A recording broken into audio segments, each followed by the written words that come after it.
Ngayon, mga kababayan, kasi Sunday ngayon, general cleaning tayo dito sa bahay.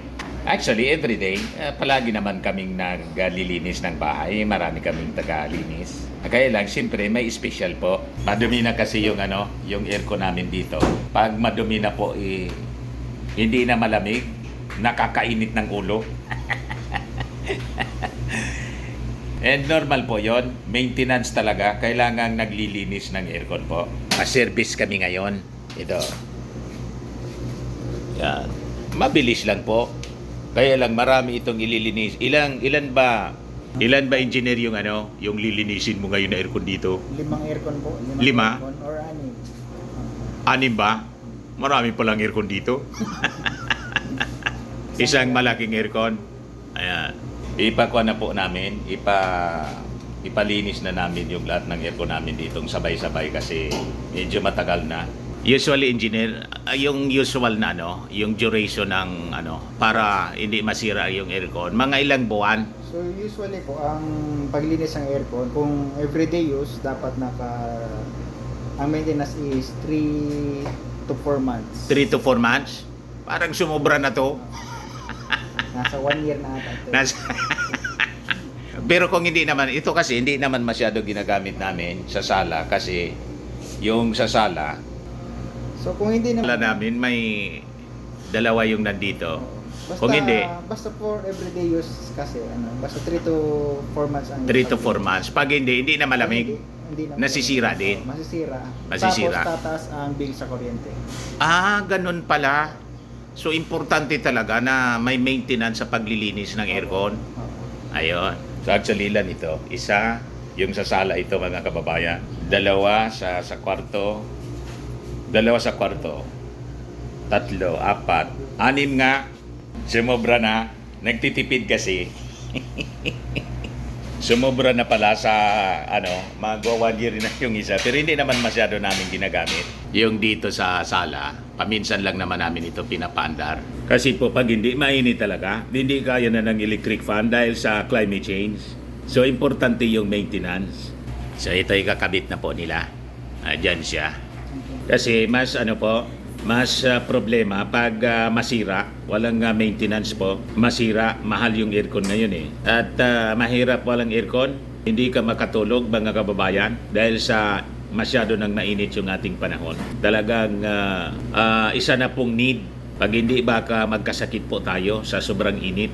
So napag-usapan na natin din yung cleanliness sa ating bahay po. Dito po sa aming bahay, may policy kami rito na iwan ko, ito kasi yung naituro sa amin ng aming mga magulang.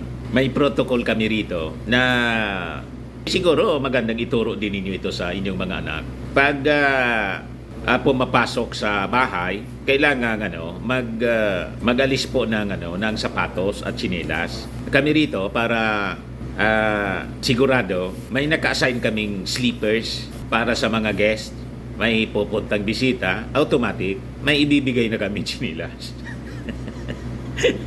Di ba? Kasi po, alam naman ninyo, pag nasa labas yung sapatos, di ba? Yung rubber shoes mo, sapatos, chinilas, kung saan-saan yan nakaapak, kung may naapakan pong nakakayak, di ba? Tapos, dire-diretso sa loob ng bahay sa sala, kawawa naman yung mga cleaners. So we see to it na pag may bisita kami, may nakahilera na sleepers para sa guest, parang sa hotel. 'Di ba? May service sleeper kami rito. Importante po 'yon sa ating kalinisan sa bahay. Sabi nga, 'di ba may kasabihan tayo, cleanliness is next to godliness. Kahit maliit lang po yung ating bahay, kailangang maayos pa rin. Maayos siya, malinis, at kaaya-aya. At pag naging malinis po tayo sa ating bahay, yun siyempre ang tinitingala din ng ating mga anak na mamana. Namana nga namin ni Mrs. sa aming mga magulang din, yung kalinisan sa bahay. So ito yung pwede natin din ipamana na values sa ating mga anak kasi ma-observe natin ngayon yung mga bagong henerasyon. Wala nang paki, labas-masok sa bahay, kung saan-saan galing, hindi maglinis ng paa. Di ba? Pero kami kasi galing na tayo sa tinatawag na old school yung mga tinuro sa atin ng ating mga magulang, magagandang asal, isa pa yung pag hindi ka pa pinapapasok sa bahay ng may-ari, wag ka munang pumasok.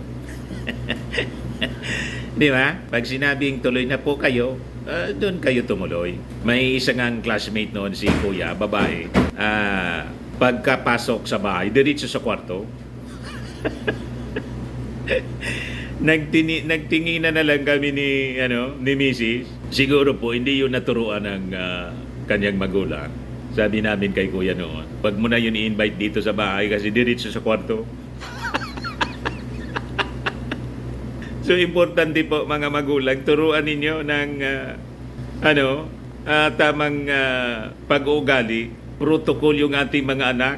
Baka masabihan ng kami, pinasensya na lang namin. Tiningnan na lang namin. Kasi that is, parang invasion to privacy na po yun. Di ba? So yun man lang po ang ating short video ngayon. Ako po si Dante Maravillas. Bye-bye. God bless.